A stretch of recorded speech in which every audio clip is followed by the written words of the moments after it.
Salut! Aujourd'hui on va parler de la météo et savoir comment faire des photos en fonction de la météo. Quelle photo faire quand il fait beau, un grand soleil, quelle photo faire quand il y a beaucoup de nuages dans le ciel. On va en parler dans cet épisode.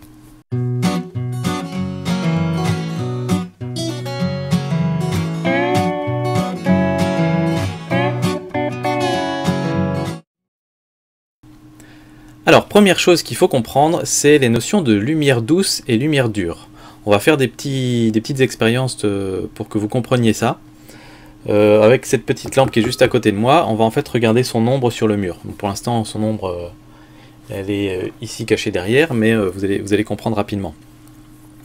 Une lumière dure, c'est en fait un éclairage qui résulte d'une source de lumière très petite par rapport au sujet.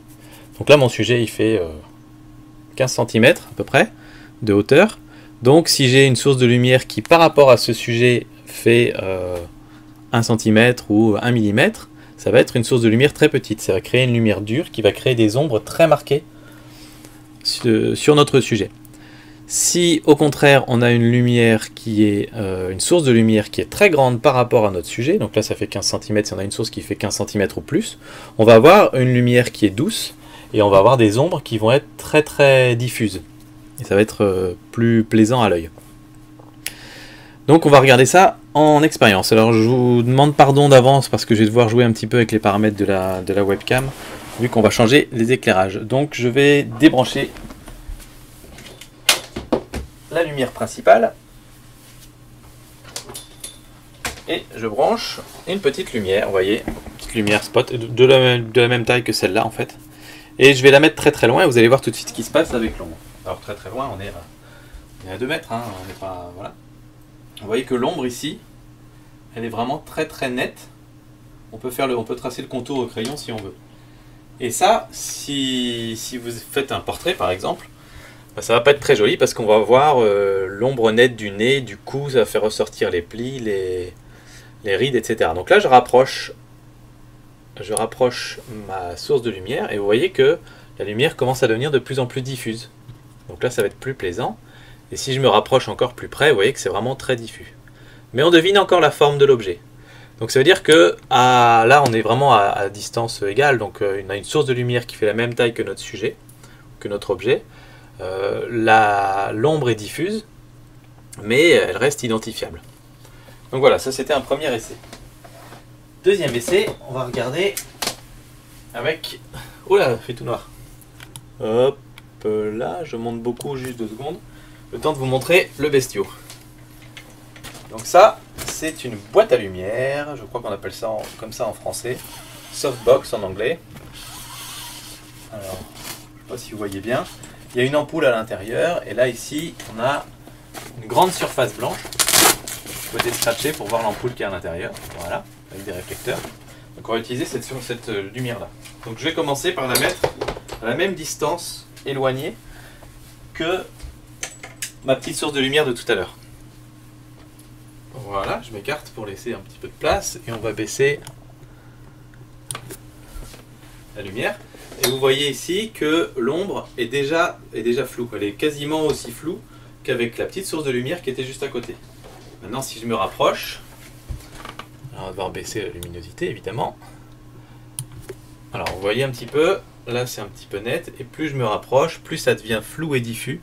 Et là, on commence à même plus distinguer l'ombre tellement c'est diffus. Donc voilà, là on a une très très grande source de lumière qui fait tout ça par rapport à notre petit objet. Donc ça c'est une lumière douce, extrêmement douce. Voilà, ça c'était un petit peu pour vous montrer. Je vais remettre mon spot et le son va redevenir meilleur parce que je vais me rapprocher du micro. Et on va juste remettre ça normalement. Voilà. Alors vous allez me dire qu'est-ce que ça a à faire avec mes photos de paysage? Bah tout simplement, une source de lumière dure quand vous faites de la photo de paysage, ça va être un grand ciel bleu avec le soleil seulement. Parce que si le soleil est juste au-dessus de vous, à midi par exemple, la source de lumière, la seule source de lumière, ça va être le petit point du soleil, qui va être une source de lumière très forte, mais très très précise dans le ciel, parce que le reste du ciel va éclairer, mais tellement peu par rapport au soleil, que c'est négligeable. Donc votre source de lumière, c'est un petit point qui est le soleil. Même si c'est une grande source de lumière, en théorie, enfin pas en théorie, mais en réalité, mais elle est tellement éloignée que ça représente un petit point, donc ça va vous faire des lumières très dures. Et ça, vous le voyez quand vous êtes dehors, à midi, 1h, vous avez des ombres très très marquées par terre, sur le sol et sur les visages. Donc ça, c'est ce qu'on appelle vraiment la lumière dure. A l'inverse, on va avoir une lumière totalement douce quand on a un voile nuageux, un plafond nuageux, où là la source de lumière va être moins forte que juste le soleil, mais par contre elle va être diffusée sur tout le nuage, tous les nuages, et c'est à ce moment-là une grande source de lumière par rapport à votre sujet, puisque ça occupe tout le ciel par rapport à votre sujet. Et là vous aurez une lumière très douce. Vous avez aussi la lumière semi-douce, ou semi-dure, je ne sais pas trop comment on peut dire, c'est quand le soleil est bas, c'est-à-dire quand il est juste après le lever du soleil ou juste avant le coucher du soleil, la lumière est beaucoup plus douce. Alors comment ça se fait, vous allez me dire? Bah, tout simplement parce que finalement on a toujours le soleil qui fait la même taille dans le ciel et c'est toujours le seul point lumineux. Mais sauf que cette fois-ci, le ciel bleu qu'on avait pendant l'après-midi qui n'était pas très diffusant va se transformer entre guillemets en ciel beaucoup plus diffusant parce que le soleil est loin sur l'horizon et donc il va traverser une couche d'atmosphère beaucoup plus grande et le soleil en lui-même, en traversant l'atmosphère, va déjà être moins puissant que le soleil de midi qui lui traversait une couche d'atmosphère beaucoup plus fine. C'est-à-dire, je ne vais pas vous faire un dessin, mais vous avez l'atmosphère comme ça. S'il y a le soleil de midi ici, il va juste traverser une couche d'atmosphère de cette hauteur-là. Si le soleil est à l'horizon là-bas, il va traverser tout ça, tout ça, tout ça, tout ça, tout ça, tout ça, tout ça pour venir jusqu'à votre sujet. Donc il va traverser beaucoup plus d'air, entre guillemets, et il va perdre de la puissance. Donc déjà, votre source principale est moins puissante. En plus de ça, comme il traverse plus d'atmosphère, la lumière va plus se diffuser dans l'atmosphère, et le reste du ciel va lui aussi envoyer de la lumière, ce qui va donc adoucir un petit peu cette lumière. Donc voilà un petit peu les trois types de lumière qu'on peut avoir quand on est en extérieur.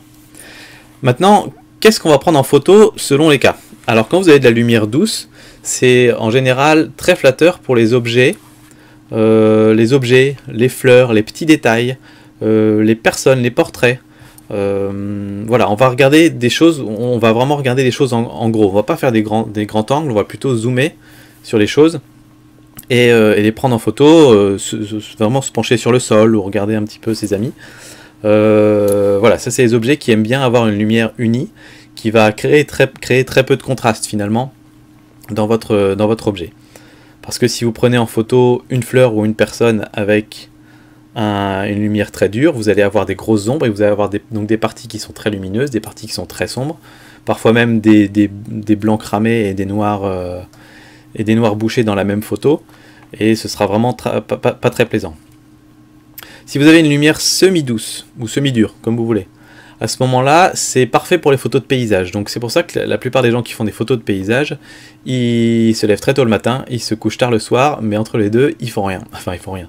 Ils vont repérer des lieux, ils vont trier leurs photos, mais en général, entre 1 heure après le lever du soleil et 1 heure avant le coucher du soleil, ils prennent pas de photos, les photographes de paysage.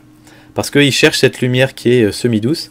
Parce qu'en fait, dans les paysages, on a besoin d'avoir du contraste. On a besoin de voir des ombres pour donner justement une impression de profondeur et de relief. C'est ça qui est important dans les paysages. Chose qu'on essaie de gommer si on prend un portrait, par exemple. Pour revenir sur le portrait, si on a des reliefs et de la profondeur sur un portrait, ça va pas être joli. À part évidemment si c'est un vieux bonhomme tout ridé et que vous voulez mettre ça en avant. Mais la plupart du temps, ce sera pas très joli. Alors que sur un paysage, on a besoin justement d'avoir ce relief. Si vous avez quelque chose de tout plat, ce sera pas très joli. Donc voilà, ça c'est important. Et alors à ce moment-là, essayez de regarder pour avoir la lumière qui vient de côté, qui vient de 90 degrés ou 45 degrés. C'est en général idéal parce que les ombres vont vraiment être visibles sur votre photo et elles vont vraiment ajouter cette profondeur. Si vous prenez la photo juste face au soleil, vous allez avoir des contre-jours assez dingues et vous allez avoir des blancs cramés, des noirs bouchés. Si vous prenez la photo avec le soleil dans votre dos, les ombres ne seront pas apparentes et donc ça va aplatir un petit peu toute votre photo. Dernière chose, quand la lumière est dure, donc quand vous avez un grand ciel bleu par exemple avec juste le soleil, à ce moment-là, vous pouvez essayer de prendre des photos d'objets ou de fleurs ou de feuilles, etc. Mais il faut jouer sur la transparence. Donc c'est-à-dire que cette fois-ci, on va essayer de mettre le soleil, de se mettre face au soleil. Quand la lumière est dure, essayez le plus souvent de vous mettre face au soleil et de prendre des photos donc de la lumière qui passe à travers des pétales de fleurs, à travers des feuilles, à travers des arbres, Voilà, ça c'est vraiment le moyen de tirer parti de cette lumière dure, c'est de la diffuser à travers des objets, ou à travers des plantes, ou à travers voilà, ce que vous photographiez. Et l'autre technique, si vous photographiez des gens, c'est de faire des silhouettes. Quand vous avez une lumière dure, vous pouvez faire vraiment des silhouettes sympas, où là donc vous allez exposer votre paysage derrière et faire en sorte que votre personnage, lui, soit totalement noir et apparaisse en silhouette. Donc voilà un petit peu, vous savez maintenant un petit peu mieux quel type de photo prendre selon les conditions. Donc je résume, vous sortez, il fait grand beau, c'est en plein milieu d'après-midi, à ce moment-là, essayez de prendre des silhouettes, essayez de regarder la transparence des objets pour prendre des photos à travers la transparence, à travers les feuilles, les fleurs, etc. Vous sortez et c'est le lever du soleil ou le coucher du soleil, ou bien vous êtes en hiver et le soleil est bas. À ce moment-là, essayez de faire des photos de paysages, aller sur les grands angles, essayez de prendre la profondeur un petit peu des paysages et les reliefs. Si vous sortez et que le ciel est complètement couvert, ne retournez pas chez vous, au contraire, il y a plein de super photos à faire à ce moment-là. C'est le moment de faire des portraits voilà, de votre femme, de vos enfants, de votre mari, de qui vous voulez. C'est le moment de prendre des fleurs en photo aussi, de faire de la macro-photographie, de faire tout ce genre de choses. C'est vraiment pas mal quand vous avez un ciel couvert. Il y a beaucoup de photographes de voyage ou de paysages qui font aussi des gros plans, qui adorent ce genre de météo aussi. Et quand le ciel est couvert, voilà, faut vraiment vous focaliser sur ce qu'il y a sur le sol ou sur les gens qui sont autour de vous. Dernière question. Comment on intègre le ciel dans nos photos? Est-ce qu'il faut mettre beaucoup de ciel? Est-ce qu'il faut mettre un petit peu de ciel? Est-ce qu'il ne faut pas en mettre du tout?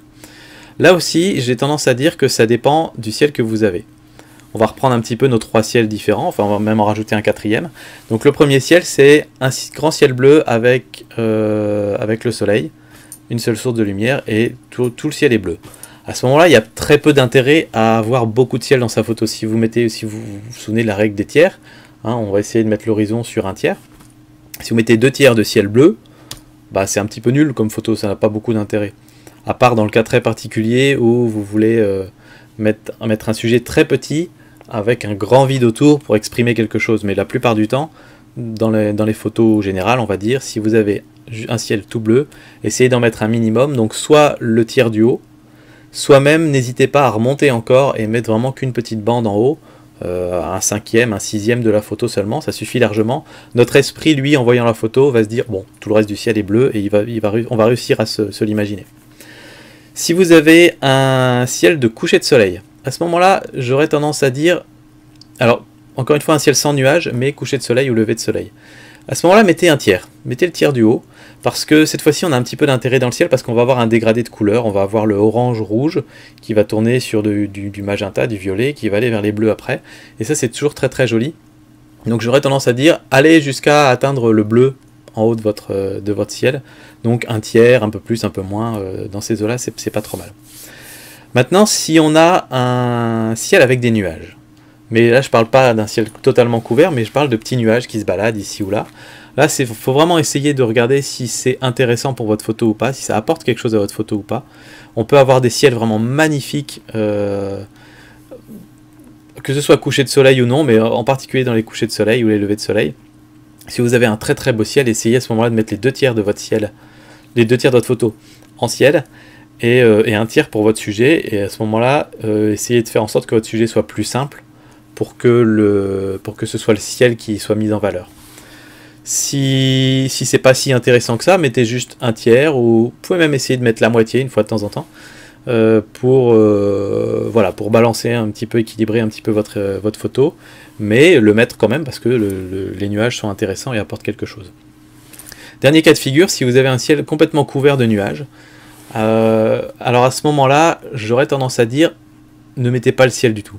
Surtout si quand vous prenez votre photo, vous vous rendez compte que c'est cramé, les blancs sont cramés, et qu'il faut largement compenser l'exposition pour avoir un petit peu de contraste dans le ciel, c'est-à-dire avoir un ciel tout blanc avec des petits contours de nuages gris.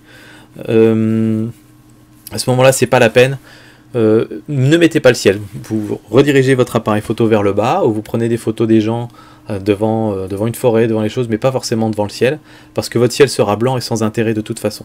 Donc là, à ce moment-là, ne le mettez pas du tout, parce que ça paraît même pas naturel. Un ciel bleu, ça nous parle, on voit exactement ce que ça représente le beau temps, l'été, machin. Un ciel tout blanc, c'est jamais très flatteur sur une photo. Par contre, vous pouvez avoir un ciel totalement couvert, mais avec beaucoup de contraste dedans. Si vous avez un ciel orageux, si vous avez un ciel irlandais, à ce moment-là, vous pouvez très bien jouer un petit peu sur la compensation d'exposition pour faire en sorte que ce ne soit pas cramé. Et dans un logiciel d'édition après, faire ressortir un petit peu ces détails. On le voit pas mal dans les photos que j'ai fait de la Norvège l'année dernière, j'ai fait ça pas mal de fois, quand le ciel était totalement couvert, mais parce qu'il y avait de l'intérêt dans le ciel. S'il n'y a pas d'intérêt dans le ciel, ne le mettez pas. Par contre, focalisez-vous sur tout ce qui est au sol, tout ce qui est petits objets, ou bien une voiture, un vélo, ce que vous voulez. Voilà un petit peu ce que moi je pense des photos en fonction de la météo. Dites-moi ce que vous en pensez dans les commentaires. Dites-moi si vous avez aussi d'autres types de photographies que vous aimez faire avec certains types de lumière. Et puis moi je vous dis à bientôt pour une prochaine vidéo. Puis si vous avez aimé, si vous avez appris quelques trucs, bah mettez un petit pouce vers le haut. Ça fait pas de mal et puis ça fait toujours plaisir. Voilà, à très bientôt. Salut.